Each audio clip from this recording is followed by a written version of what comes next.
উসমান গনি রাদিয়াল্লাহু তাআলা আনহু 700 টাকার বিনিময়ে এই শস্যগুলো বিক্রি করার জন্য অঙ্গীকার করেছে।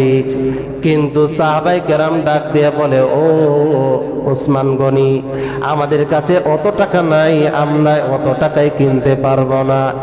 উসমান গনি রাদিয়াল্লাহু তাআলা আনহু ডাক দিয়ে বলে, দুনিয়ার মানুষ, আমি এরকমে বিক্রি করব না, এরকমে আমি বিক্রি করব না। সমস্ত সাহাবায়ে কেরাম হতাশান্ন চেহারা নিয়ে যখন ফিরে যাচ্ছে উসমান গনি রাদিয়াল্লাহু তাআলা আনহু, আমার বন্ধুরি খুব খেয়াল করে শুনবেন, উসমান গনি রাদিয়াল্লাহু তাআলা আনহু কিছুক্ষণ পরে এলান করে দিল, যার যা যতটুকু সম্পদের প্রয়োজন আমার গুদাম থেকে তোমরা নিয়ে যাও, আমি কোনো টাকা পয়সা নেব না। সুবহানাল্লাহ।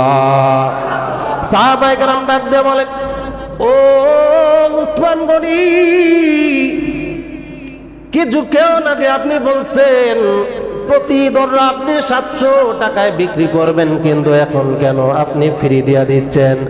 উসমান গনি ডাক দিয়া বলে, আমি তো ওই আল্লাহর কাছে 700 টাকায় বিক্রি করছি যেই আল্লাহ বলছেন মান জাবিল হাসানাতি ফালাহু আশরু আমসালিহা। আমি ওই আল্লাহর কাছে আমার সম্পদকে বিক্রি করেছি যে আল্লাহ প্রত্যেকটা জিনিসকে 10 গুণ বৃদ্ধি করতে পারে, ওই আল্লাহ 700 গুণও বৃদ্ধি করতে পারে। কথা বলুন ঠিক কিনা? মুসলমান বন্ধুগণ খুব খেয়াল করে শুনবেন, হযরত ফাতেমা রাদিয়াল্লাহু তাআলা আনহা কেমন দানশীলতা মহিলা ছিলেন, কেমন আল্লাহর ভয় তার দিলের ভিতরে ছিল। তিনি বিবাহ বন্ধনে আবদ্ধ হবেন, তার জন্য পোশাক তৈরি করে আনা হয়েছে, নতুন পোশাক তাকে দেওয়া হয়েছে, একটা পুরাতন পোশাকও তাকে দেওয়া হয়েছে। কয়েকজন ফকির আইসা একজন ফকির ডাক দিয়ে বলে, মা গো, তোমাদের কি কারো কোনো পুরাতন কাপড় আসেনি? আমারে তোমরা দান করবা, আমার কোনো কাপড় নাই, আমার কোনো পোশাক নাই, তোমাদের কারো কোনো পুরাতন কাপড় থাকলে আমাকে দান করো, আমাকে দান করো। ফাতেমা রাদিয়াল্লাহু তাআলা আনহা নতুন কাপড়টাও হাতে নিলেন, পুরাতন কাপড়টাও হাতে নিলেন। একবার নতুন কাপড়ের দিকে তাকায়, আর একবার পুরাতন কাপড়ের দিকে তাকায়। সে চিন্তা করে, ফকির যেহেতু পুরাতন কাপড় চাইছে, আমি পুরাতন কাপড় দান করব। আবার চিন্তা করে, না না না, আমি নতুন কাপড়টা দান করব। ঠিক এই সময় আল্লাহ রাব্বুল আলামিন ফাতেমা রাদিয়াল্লাহু তাআলা আনহার জেহনের মধ্যে ঢুকাই দিল, লান তানালুল বিররা হাত্তা তুনফিকু মিম্মা তুহিব্বুন। তোমরা ততক্ষণ পর্যন্ত নেকি অর্জন করতে পারবা না, ততক্ষণ পর্যন্ত নেকি অর্জন করতে পারবা না যতক্ষণ পর্যন্ত তোমাদের প্রিয় বস্তু মহব্বতের জিনিসকে আল্লাহ রাস্তায় দান না করবা। সুবহানাল্লাহ।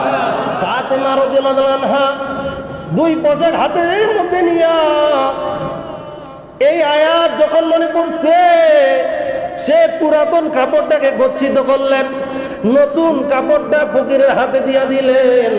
সমস্ত বান্ধবীরা ডেকে বলে, ও ফাতেমা, আপনার তো আজকে বিয়ে হবে, বিয়ে শাদী হবে, নতুন পোশাকটা কেন দিলেন? গরিব তো চাইছে পুরাতন কাপড়, আপনি কেন নতুনটা দিয়া দিলেন? ফাতেমা রাদিয়াল্লাহু তাআলা আনহা ডেকে বলে, ও বান্ধবীরা, তোমরা শুনে নাও, আমি যখন পুরাতন কাপড় নিয়ে গেছি, নতুন কাপড়টাও নিয়ে যখন গেছি, আমার জেহনের মধ্যে চলে এসেছে, লান তানালুল বিররা হাত্তা তুনফিকু মিম্মা তুহিব্বুন। তোমাদের খয়রাত, তোমাদের দান, তোমাদের নেকি ততক্ষণ পর্যন্ত অর্জন হবে না যতক্ষণ পর্যন্ত তোমাদের প্রিয় বস্তুকে, মহব্বতের জিনিসকে তোমরা দান না করবা।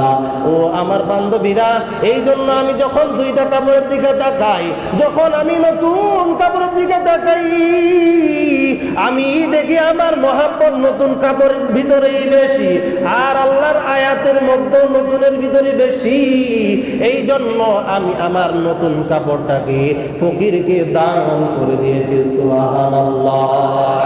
মুসলমান বন্ধুগণ খুব খেয়াল করে শুনবেন, সময় আমার অল্প, রমজান মাস কথা বলতে কষ্ট হয়, এরপরও বলি আপনারা যেন একটু আমলওয়ালা হন, দিনের পথে চলে আসেন, আল্লাহ রাস্তায় দান করেন। কারণ আল্লাহ তাআলা আপনাদেরকে অঢেল সম্পদের মালিক বানাইছে, অনেক টাকার মালিক বানাইছে।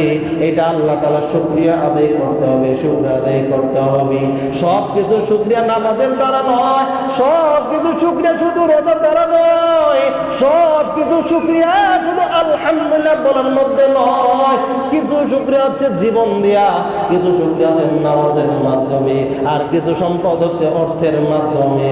যে আল্লাহ আপনাকে সম্পদের মালিক বানাইলো, এর শুকরিয়া হচ্ছে যাকাত আদায় করার মাধ্যমে।